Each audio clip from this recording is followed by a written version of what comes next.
Morning, Joe. Morning. Thank you for coming. Well, we didn't have a class last week, but did you watch the videos? No, I didn't. I just recorded that last week for the second session, and this is the third session.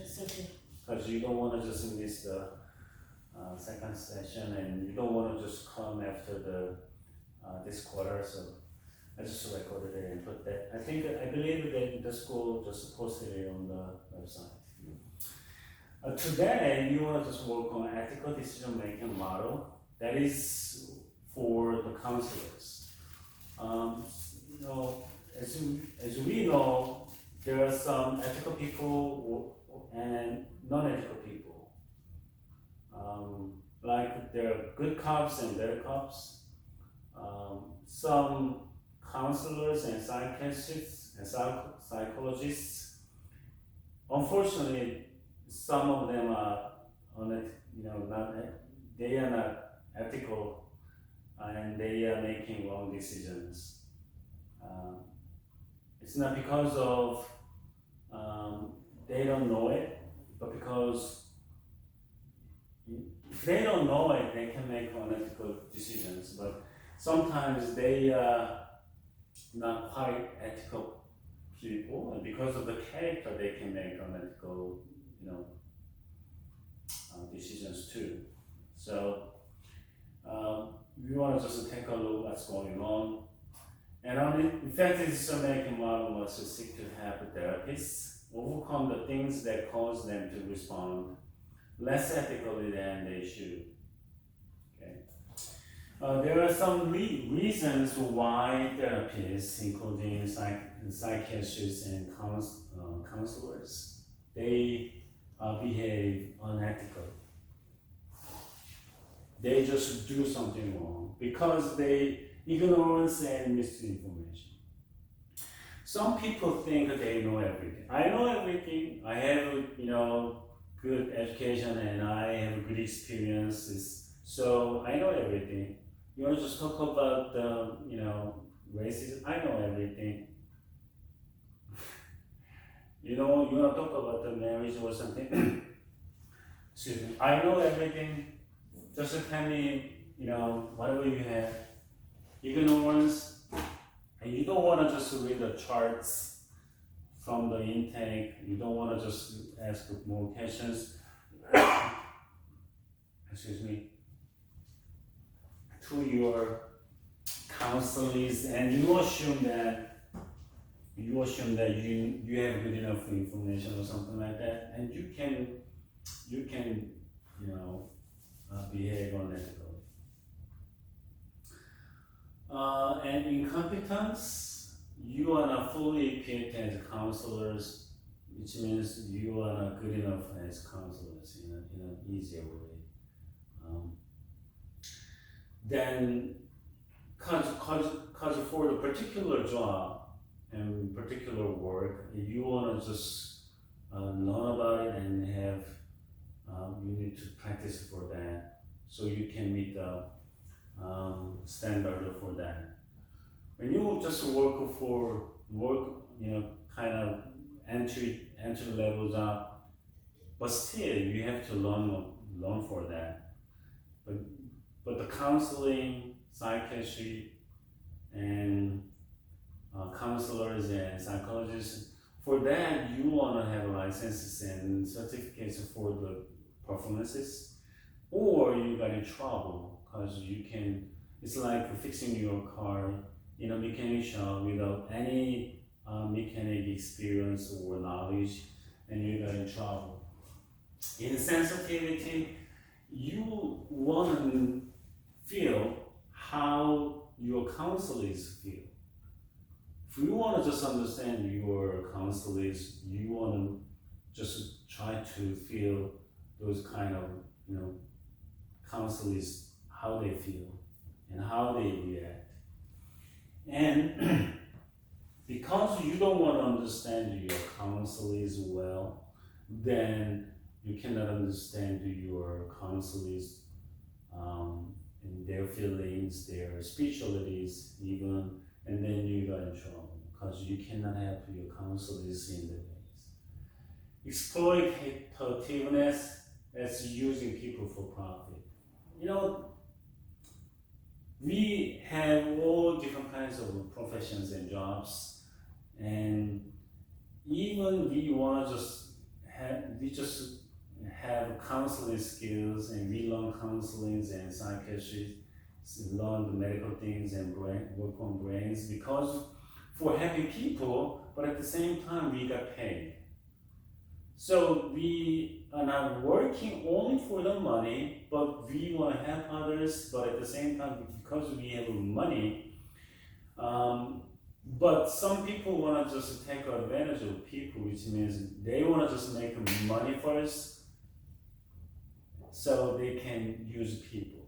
For example, after 5 sessions of counseling, you know that your counseling can be ended, but you want to just make more money so you can just have your counselor come one more time or 2 more times. That is unethical. Psychiatrists, they can just have their the clients or patients can take particular tests or exams for diagnosis or for the better results and kind of treatments, but if they just ask more than what they need and more than what their counselors need, and that is unethical. It is unethical. Okay? Irresponsible behavior, you can just come forward to your counselors, but you don't want to touch your counselors.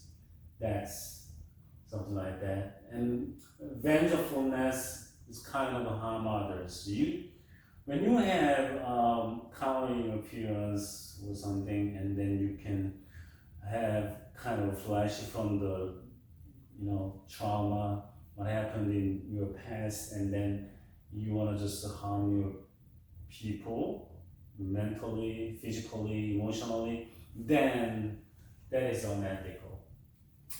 And lack of emotional impairment or burnout, when you are under big stress and you couldn't sleep last night and you had a no good relation, kind of a fight, little or big fight with your husband or wife in this morning, and you just work with a couple who has problems, it's kind of no good, because then you have emotional impairment.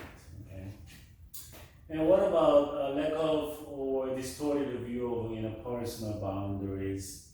Boundaries is important because boundaries, that's the thing you want to know, because you don't want to do more than what you are supposed to do or less than what you are supposed to do. Okay.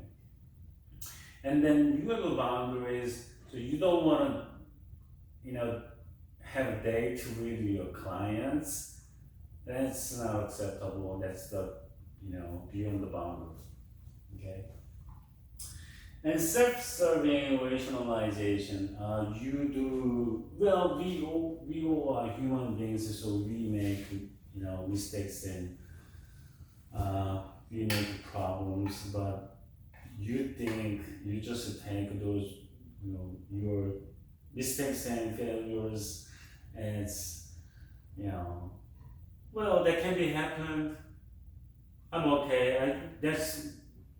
That's my client's problem. That's because of the situation, because of the mood, because of this and that. You just rationalize your failures and mistakes. That's not acceptable. That's unethical. Okay. And slips caused by momentarily losing sight of goals or by distraction. You want to just focus on certain things when you have counseling with your counselors, because when we miss something, we can miss our goals, which means that is kind of distracting. So we cannot help our counselees, and we lose our goals momentarily. But actually, that can be happen. We can be distracted by this and that. But when that is happening, when that happens over and over and every single time, then that is unethical. That is unethical. Because our counselees are paying lots of money and time. They are just investing their time for the better life, better health, but we are not focusing on our things, and that's not acceptable. That's the slips. Okay, on the other hand, the optimally prepared therapists will do those things for the better decision makings. We want to just learn about this. Okay?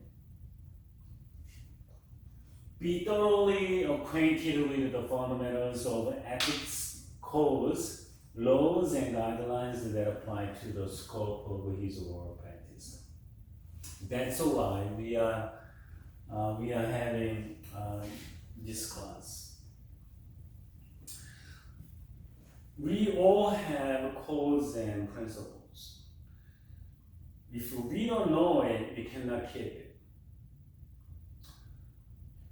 When we know those things, when we ignore, some of them, we're gonna violate it, we got in trouble, and our clients got in trouble. That's why I want to just recommend all counselors who want to familiar with the codes and principles. So I can recommend people, especially the counselors who want to learn, read, and repeat it at least once a year or twice, just to read those codes and principles. That's the thing we can work with. When we violate or we don't keep it, we can stand behind the bar sometimes.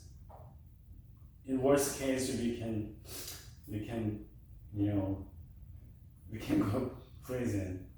That's serious. So we want to just familiar with the codes and principles, and then present procedures, forms, and other materials that help our team or possible ethical dilemmas in advance. Well, as we just touched, there are some exceptions when we work with our clients. For example, confidentiality.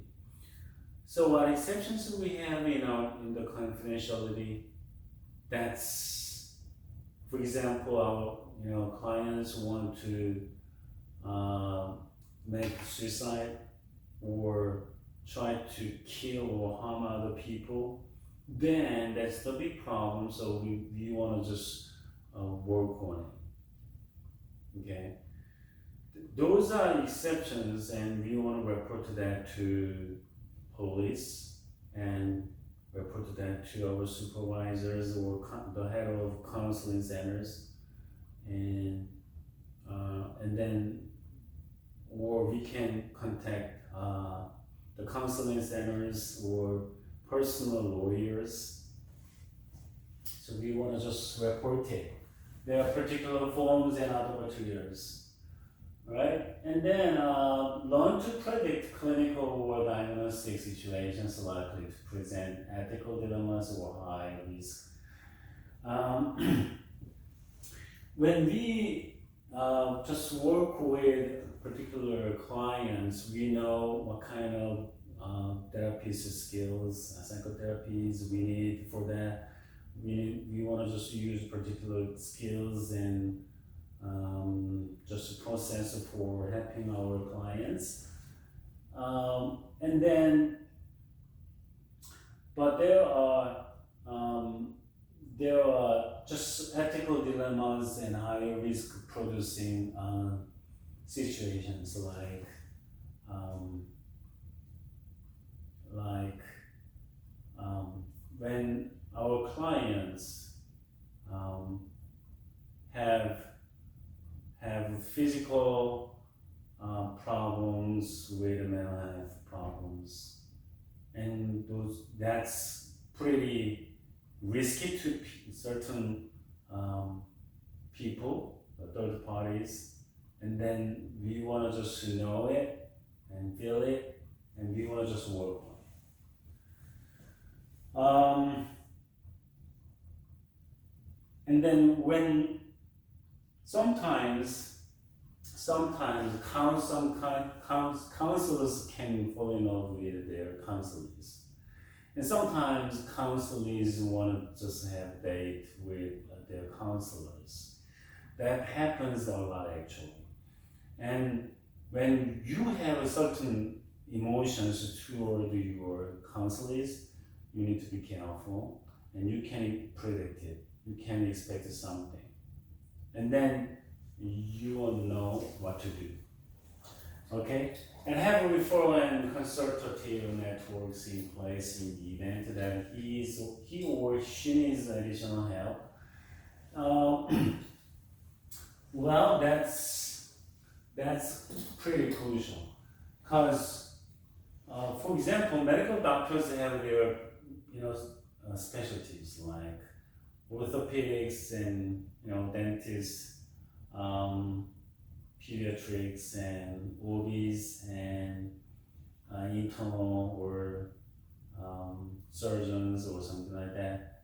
And they have their particular specialties, but they are working together when they need. Counselors have their expertise too. For example, some counselors have expertise on behavioral therapy, and some people are good at cognitive and psychoanalysis. Then you think that your counselor needs particular psychotherapy that you don't have, then you better refer that client to that counselor. Okay? And then you want to just have your supervisor, as always. If you don't have any supervisor, you want to just have your trusty, the counselor you can trust, colleagues or somebody, so you can just talk with your colleagues for your counselings. So you can have a second opinion on your counselor.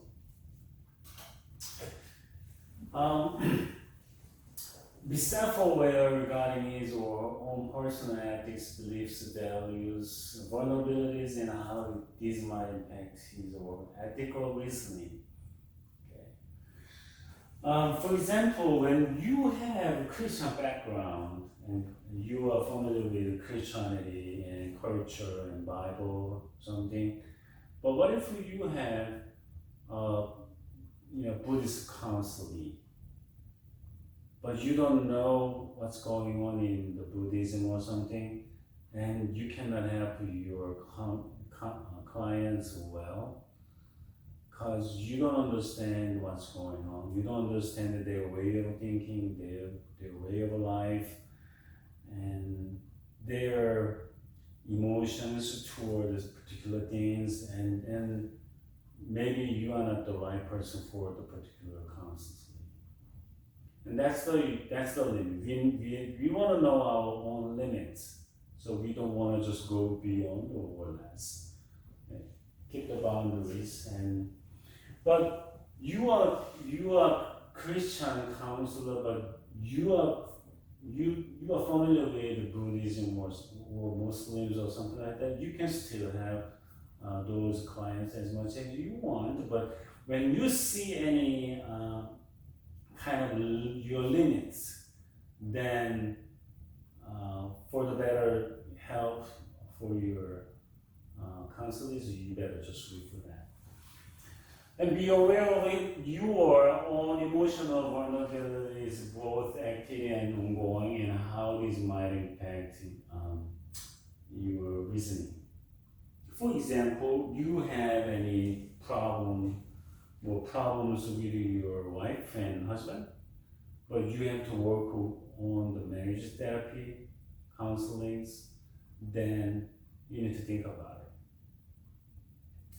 Well, counselors, psychiatrists, and psychologists, we all have problems. We all have our own problems and issues. Doesn't mean that we cannot be, we have to be perfect and we help others. It cannot be happened. Because you cannot find anybody who are perfect, okay? So we are trying our best, and we just pour our whole expertise and knowledge for helping people. But we want to just aware of our own emotional and vulnerabilities, okay? So especially when you have a relationship problem with your spouses, and then you don't want to work on family therapy or couple therapy or something like that for a moment, or just postpone it, or just reschedule for that, or refer. Okay. Be mindful of positive resources that may help him or help you with your ethical reasoning and judgment. Contemplative prayer, meditative prayer, stress management, and cognitive restructuring each have their place in helping the therapist work through his or her own thoughts and feelings about an ethical dilemma. Well, we can find our positive resources like prayers and meditations when we are under big stress. By doing so, we can release our stress and help ourselves so we can be comfortable with our clients. Because counselors and psychologists are there for helping people. We want to just keep our conditions, good conditions. Or we can make wrong decisions. That can be a huge problem for that. All right, there is an outline of the model for decision making. Assess the situation for its ethical dimensions. So we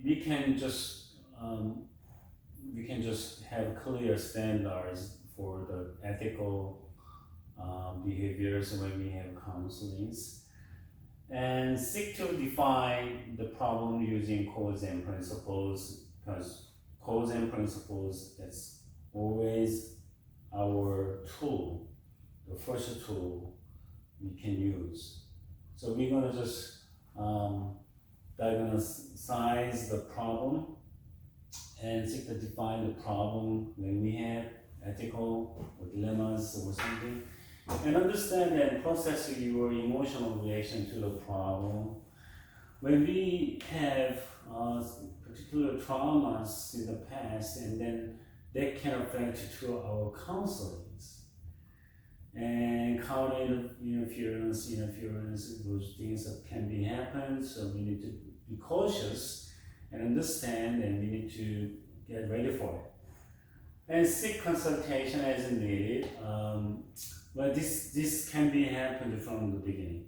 So when you are working for a counseling center or medical center, and then you have a supervisor, this is good. But if you don't, you want to just work with your friends and colleagues, so we can actually, that's kind of a cross-checking system and kind of a free consulting system. If there is none, I recommend that you want to just pay-based consultation from somebody you can trust. And determine whom you should be considering making an ethical decision and why you should consider them. when we make decisions, the primary people we can consider must be our clients and yourself, for your safety, for your not only physical safety but emotional and legal safety, and determine if there is precedent in other cases that will help you in making your decision. That's the cases. Those cases can be helpful, so we can make decisions. And all associations like APA and ACC, those organizations have their own case books for the ethical making decisions, right? So non-ethic and ethics, and because we have cases, it's going to be easier for us to make our own decisions and we can avoid unethical decisions and behaviors, which is great. So we can learn from the past, which is good, and we can get ready for the future. And consider the options you could take. There are lots of options we can have and consider. And consider the possible consequences of each option. So we want to just think about what kind of results we can have. Would that be safe for ourselves and beneficial for our clients? And those things are very important. So you want to just write it down and list up those things, and it'll be great. Well, I'm just recording this because somehow I made a mistake, so I couldn't record this. So I just did more than an hour at first, but I just failed on recording, so this is kind of a concise one and short form, like 30 minutes. Please understand that. And make the decision and be prepared to take appropriate responsibility for the consequences of your action. Okay? We have to take responsibilities on all decisions, on all behaviors. Okay? So when we eat something, we take our own responsibilities. Alright? We buy something, we pay for it. And we do something, we pay for it. We have to make our own decisions. You can have an easy life, but you have to pay for it. I'm not saying only hardworking can make better solutions or something. But for some people, like writers or I don't know, some particular jobs, they need to take more relaxed time. So we want to just be mindful and just to think about it. All right. Okay. Those are the things we want to just consider the decision-making model. Kind of ethical decisions. For ethical decisions, we want to just took a look for this. Do you have any comments or questions? And please let me know. I want to just try to answer for those things. Thank you, Joe.